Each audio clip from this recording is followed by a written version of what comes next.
Hello, welcome. Happy weekend for all of our fully resourced members. Happy August. Um, before we get started, many of you know in this community, Empowered Living community, our friend Ben Starling, who served as a faculty member for our Future Proof programs. Ben was admitted into the hospital in ICU after being diagnosed with COVID and then suffering complications from COVID. Yeah, the same week that Ben was admitted to the hospital, myself and Holly made the decision after speaking with our doctor to go ahead and get the COVID vaccine. I was really reluctant to get the vaccine. I'm not an anti-vaxxer. I get the flu shot every single year, but I was just unsure. And I watched, like many of you, reports on the news through social media. And, it was scary, and I wasn't sure. And so I flew up to Philadelphia, where I'm part of a pain management clinic, and spoke with my doctors and also even the pharmacist. And after consulting with them, we made the decision to go ahead and do it. And I would just encourage all of you. I'm not going to encourage you to get the vaccine or not get the vaccine, but what I am going to do is just going to encourage you to make an informed decision. Don't let social media, don't let political pundits, don't let family members and friends who don't have, a doctorate degree or any experience in medicine influence this decision. It's a vitally important and personal decision for you to make, and I would just encourage that you speak with your doctor. So before you say yes and before you say no, at least be informed, right? That's what our whole community is all about. It's about challenging what you think you know, right? Challenging what you believe, and expanding your awareness. And after doing that, and after looking at my health situation, the risks that were to me and to Holly as we travel internationally, and we have Caleb and Emerson, 5-year-old and 4-year-old. We made the decision that what was right for us. Our family was to go ahead and get vaccinated. So encourage you to go to do that. We had the Johnson & Johnson, one and done. I had 0 complications, not even a sore arm, nothing. Holly got it. We got it around 4 o'clock in the afternoon. Around midnight, Holly started feeling, the chills, like she had a bad flu, and she felt that way for about 36 hours. And then after that, it stopped almost immediately. As soon as it came on, it came on fast and it went away fast. And so after 36 hours. So I just wanted to encourage you to do that, especially because of what we saw happen with Ben. So keep Ben in your prayers. He's recovering. He's doing much better. But this thing is serious. And again, there's all kinds of voices. Everybody seems to have an agenda on this one. Go and speak to your primary care doctor. Make the best decision for you and your family. So first, I also want to congratulate all those who joined into the Fully Resourced program, took advantage of that killer offer that we offered in July. So great to see so many of you who have jumped in. So we're going to pick up where we left off. We're looking at the 6 intellectual faculties. Napoleon Hill, this is where I was first introduced to these. Napoleon Hill, in the book Think and Grow Rich, in the chapter on specialized knowledge, you got to remember, this is after studying 500 of the wealthiest, most successful people for 20 years. We are talking like Ford, Rockefeller, Edison, Alexander Graham Bell, the Wright brothers, 4 sitting U.S. presidents. At the end of that 20-year study, he writes in the book that he came to the conclusion that it wasn't that they had an abundance of generalized or even specialized knowledge that led them to great success and achievement. He says it's that they had developed their intellectual faculties to such a degree that they could create, manifest, or attract anything they wanted in their lives without violating the rights of other people. He talked about, Edison only had 3 months of education. The Wright brothers grew up very poor, as did Ford. And so he said, think about what he's saying here. It wasn't that they had an abundance of generalized or even specialized knowledge. So it wasn't knowledge, it wasn't education. It's that they had developed these intellectual faculties. And most people have never made the investment of time or money to really learn what these 6 intellectual faculties are. I can ask little Caleb, the 5-year-old, even Emerson, the 4-year-old, what are your 5 senses? And they'll rattle off very quickly that they have the ability to see, hear, smell, taste, and touch. But you could ask a Harvard graduate, what are the 6 faculties that Hill found that led these people to great success and achievement? And at best, they would be guessing. And I think it's frustrating for me when I hear people who are unfulfilled, who are unhappy, who are dissatisfied with their lives. Maybe they're struggling financially, and yet they're unwilling to make an investment in themselves. I do stock investing and real estate investing, but if you think about it, the only investment that you're going to have over the course of your life that's going to appreciate is you. You are your most precious, appreciable asset, and you should make every investment in your growth that you can. I remember reading in the book As a Man Thinketh, he has this quote. He says, "Men are anxious to improve their circumstances, but unwilling to improve themselves, and therefore they remain bound." And that one hit me square right between the eyes when I read that, because I was always anxious. I spent all of my emotional, creative energy worrying about money and the lack of money. If you would have known me back then, poverty was an all-consuming idea for me. It was a struggle my whole life. When you're not growing, when we're not living up to our full potential, our lives feel miserable. We feel stuck. We feel like we can never get ahead. We feel like we never have breathing room, and life becomes this balancing act between the number of days in the month and the amount of money we have. I used to know when my electric bill was due, when my water bill was due, when the gas bill was due, when the car payment was due, when the insurance payment was due. All of my creative energy was in just managing the calendar just to be able to, it was no wonder I didn't have any creative energy for growing myself or growing my business. It seemed like all of my creative energy was being given just to stay a little bit ahead of the game. And if I got ahead, it was like life was conspiring against me, and all of a sudden, the red light would come on my car, and then I would have an unexpected expense, or I would start to get a toothache, and then I'd have to go to the dentist. And so it was this 2 steps forward, 1 step back. It wasn't until I really began to invest the time in my own growth, in understanding specifically what we teach in this program around these 6 intellectual faculties, that I began to understand and apply the use of these faculties in my life, in my business, and everything changed. So watch this next clip. This next clip is on the faculty of imagination. We covered reason last week. Watch this next clip on imagination, and I'll see you on the other side.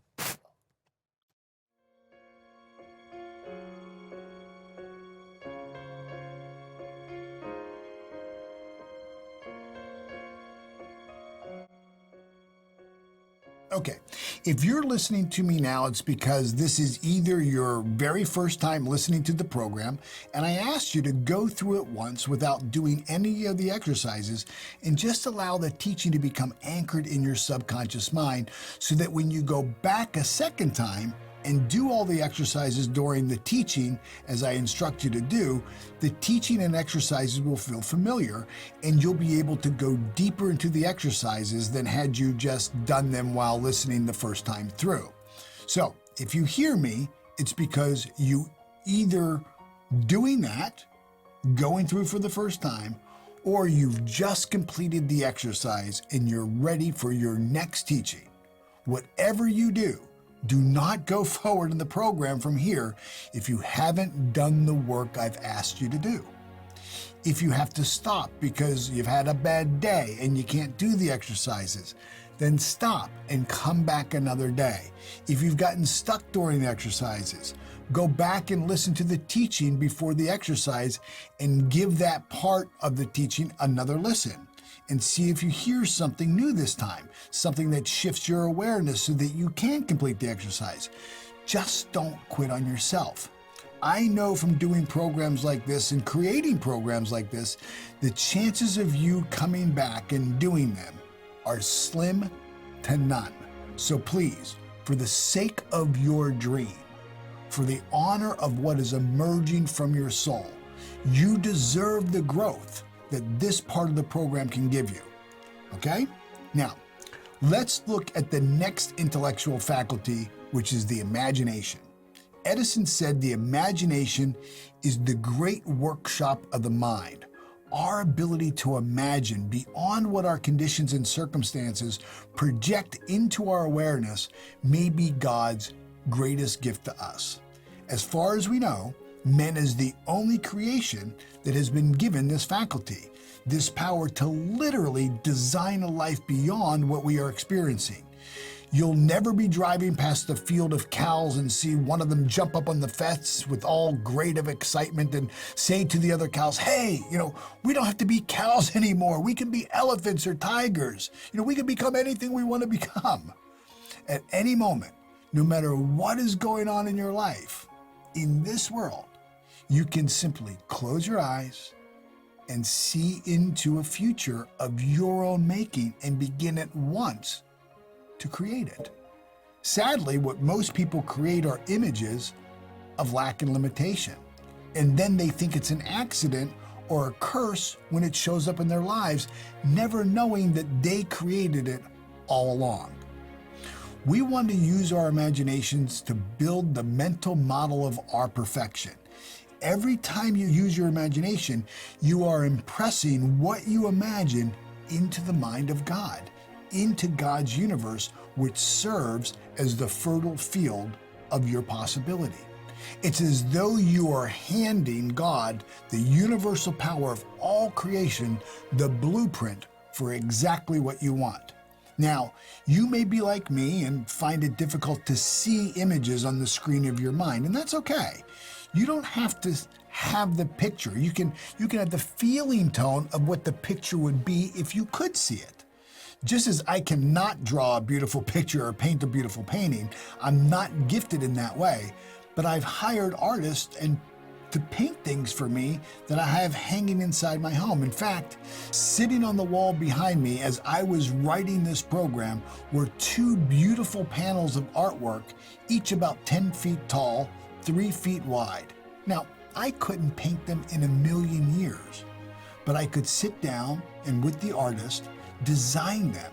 And I built the feeling of what I wanted, and I transferred that feeling to him in our conversation.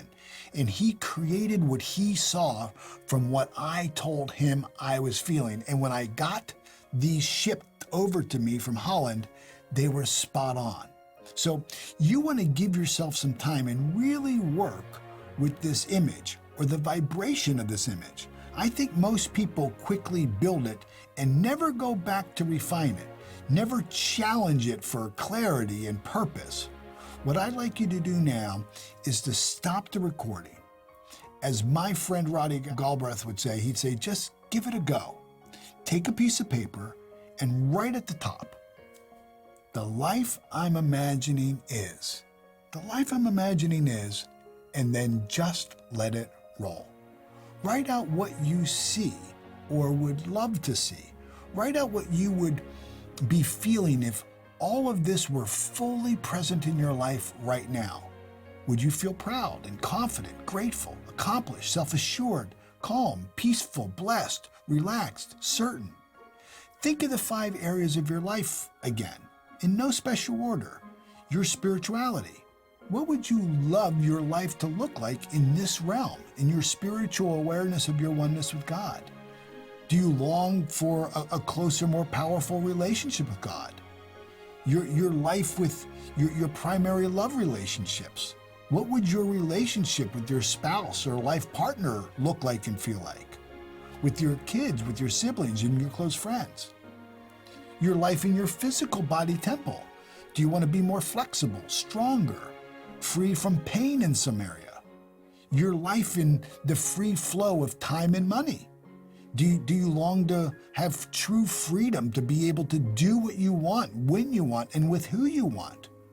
I'm working on a dream right now where I go and see all of my favorite music artists, and I want to have front row tickets. And I bring a few of my friends and the people I love each time I go. I recently saw Elton John, Lionel Richie, Hall & Oates, Tears for Fears, Neil Sedaka, Kenny Rogers, Andre Bocelli, Michael Bublé, Phil Collins, Diana Ross, the Eagles. And I had front row seats, center stage, for all of them with people I love and care for right beside me. It only takes a few $1,000s per ticket to do it. And when you have time and money freedom to do it, you'll love doing it too. I also have a goal to eat at every Michelin-starred restaurant in the world and to take my friends and those that I love with me. I cannot tell you the number of hours I've spent with people I love eating in the most beautiful places in the world and sharing the most amazing food and wine and service there is to be had in the world. And again, it's only a few $1,000s for a person to go and do it. And when you do it, you'll have those memories and those experiences forever.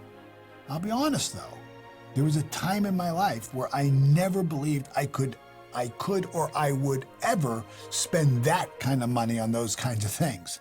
And guess what? I never did when I believed that. It wasn't until I claimed it in my imagination and really spent hours building those images and feelings inside of me that I could do it, and do it free of the self-judgment I had before I started. How about your life and your own personal development? Is there some area of your life you'd really like to grow in? Have you always wanted to learn a foreign language or be able to photo read a book in 3 minutes? If you don't think you could, you'd be right. You couldn't. But in truth, you can.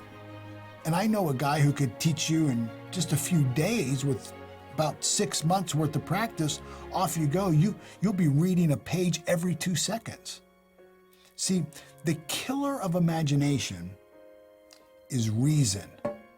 The killer of imagination is when we begin to reason. We begin to reason with ourselves and ask, how am I going to do that? Where am I going to get the money? How will I ever find time? I don't know. I have no idea how you're going to do it. I have no idea where you're going to get the money. I have no idea where you're going to get the time. I really don't. I had no idea how I was going to do what I've done either. But I do know you have to suspend the need to know how, just long enough for you to breathe life into the what and the why. What would you do, be, or have? And why do you want to be, do, or have these things? I know as you do this, your mind is going to fight you. My mind would terrorize me with my own logic. It doesn't make any sense. You're a janitor. You're making $20,000 a year. This has to be the biggest waste of your time. Remember, life is a fight for territory. So you have to answer that voice. It can't say these. I hope you caught that last teaching point, because it was a game changer. We have to suspend the requirement of knowing how to do it. And that is perhaps the hardest part of your journey. And I think what makes it hard is that you have to do that right at the start of the journey. Just as you're beginning, you have to face this really harsh, deeply ingrained, limiting self-belief that says that you have to know how to do it. Most of us have programming that we believe that unless we know how to do something, that means that we're not capable of doing it. And nothing could be further from the truth. There's absolutely nothing that you know how to do until you've been able to do it. I mean, if you were to think about it, if I were to ask you to stand up right now and describe to your family members and tell us exactly how you would stand. If I had to describe how I would stand up from this chair, I couldn't do it. And you probably couldn't do it. Now, you and I are professional stand-uppers. We've been standing up all of our lives. And yet, If we had to explain to someone else how we would stand, all the neurological, muscular, physiological changes that would have to take place in our body in order for us just to stand up, we wouldn't be able to do it. Now, what we would do is we would start to move, we'd start to do it, and then we would tell people what we did. But if we had to line these things up in exact sequence of exactly how we would stand, the exact process, we'd never be able to do it. And that's something as simple as being able to stand. Let alone, how are you going to achieve some goal? How are you going to grow some business? How are you going to increase your income or double your income? See, we have to break our attachment to the limiting beliefs that tell us that we know that we need to know how to do something before we actually do it. There's a process that I teach in this course, and we'll get to it probably on next week, where you have to learn a level of self-talk to reprogram this part of you that requires that you answer, how are you going to do that? It seems like that one statement, how are you going to do that, has become weaponized to all the dreamers in the world. Whenever we're talking about what it is that we want to do, and it's far beyond our current results, something we've never done before, and we're sharing it with our family and friends, and we say we're going to start the new business, we're going to go back to school, we're going to begin to invest in real estate, whatever it is, people say, how are you going to do that? And of course, you don't know. You may have some ideas, but you don't know exactly how you're going to do it. And the implication is that if you don't know how to explain all the steps that you're going to do it, and predict all the outcomes and all the resources necessary to do it, then of course you can't do it. And there's nothing further from the truth. I always say, the Wright brothers didn't have a pilot's license. Edison didn't know how he would illuminate the world. Jarvik didn't know how he would create the heart. Salk didn't know how he would create the vaccine for polio. Knowing how to do something, if you think about it, has never really accomplished anything, because the truth is chances are there's areas in your life that you want to improve right now, and you know what to do. There's many people who want to lose weight, right? And want to get back in physical shape. And they know how to do it. I mean, we all know, diet and exercise. We know how to do it, but we don't do it. See, it's not knowing how to do it. It's knowing why we want to do it that makes all the difference in the world. And most people who want to start to grow a business are held back because they don't know how to sell. Most people who want to grow a business, most people who are solopreneurs, most people who have a business and are trying to grow that business, they're stuck because they don't know how to sell, and they're afraid to even start going out to cold call on clients because they don't know how. And if you think about it, selling is skill-based learning, right? It's like jumping rope. It's like riding a bike. You may not know how to do it at the start of the day, but if you put a little bit of time in, by the end of the day, you're much further along in that process. But most people just think because I don't know how, that equates to that I can't.